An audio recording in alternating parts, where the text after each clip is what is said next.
Ons gesels vanaand oor mense wat later in hulle lewe 'n nuwe loopbaanrigting kies. Die bedryfsielkundige Zak Nel is nog hier by my in die ateljee en die tendens analyst en stigter van Flux Trends, Dion Chang, sluit ook by ons aan.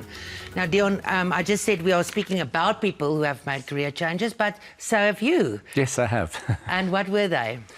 So I've run my company Flux Trends for, 19 years now, and I'm entering life's third age, and I've done a rewirement into being a end-of-life companion doula. That's incredibly interesting. And an end-of-life companion doula, if I just hear the term, sounds like a job that is mostly made up of integrity and compassion. Yes. When I first trained, they said you didn't just put your hand up for this. It's a calling. So it's really sort of quite a deep purpose. And it's strange that when I embarked onto that journey, it just kind of fitted in and slotted in very, very comfortably and very, very perfectly as well. What is it? So most people would know, the viewers would know of a birthing doula, so somebody that will help you bring somebody into this life. This is on the other end of the scale. You have what is known, and some people think it's a slightly strange, slightly morbid, but you assist people in having a peace-filled or a good death. So people say, well, how could death be good? But it can be.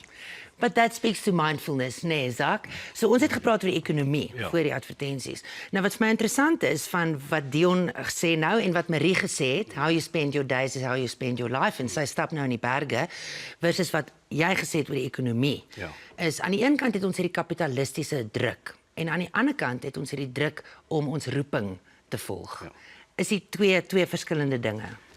Dit is baie naby mekaar gelink. Soos Dion sê, dit is soos wat die mense ouer word, besef jy wat is jou prioriteit in die lewe. En finansiëel is nie altyd die 100% soos jy in jou vroeë 20s of vroeë 30s ingaan, is dit die prioriteit. Maar soos wat jy ouer word, vind jy ander prioriteite, familie, wat gee jou mening in die lewe, hoe gaan jy jou heritage bou, jy weet jouself opbou, vir 'n beter lewe, wat gee mening aan jou lewe. En ons vind nogals dis 'n groot tendens in die wêreld en in Suid-Afrika. Does that speak to the third the third? Yeah, I think there's what Zak says. There's sort of a double layer to it. So I think the pandemic really made people rethink what they want out of life and what is important. That was a very, very sort of stark moment. And then secondly, so life's third age, just to explain to the viewers, is because people turning 90 is no longer that unusual. So turning 100 is more unusual. So life's third age is between 60 and 90 now.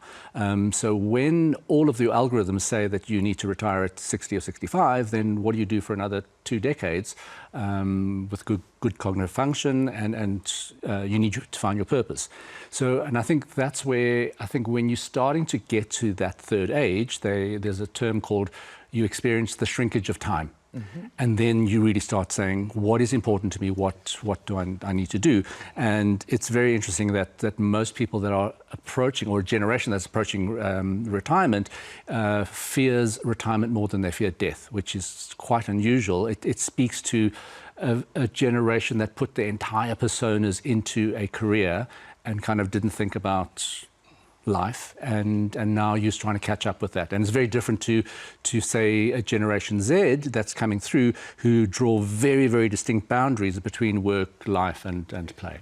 But in third age, even though you've worked your entire life, you still want to work, but now you want to do something that has purpose. Yes. So there's so when I speak to executives who fear this, I talk about rewirement rather than retirement, and you just see a huge burden lift off their shoulders to say, oh, okay, I can rewire, I don't have to retire.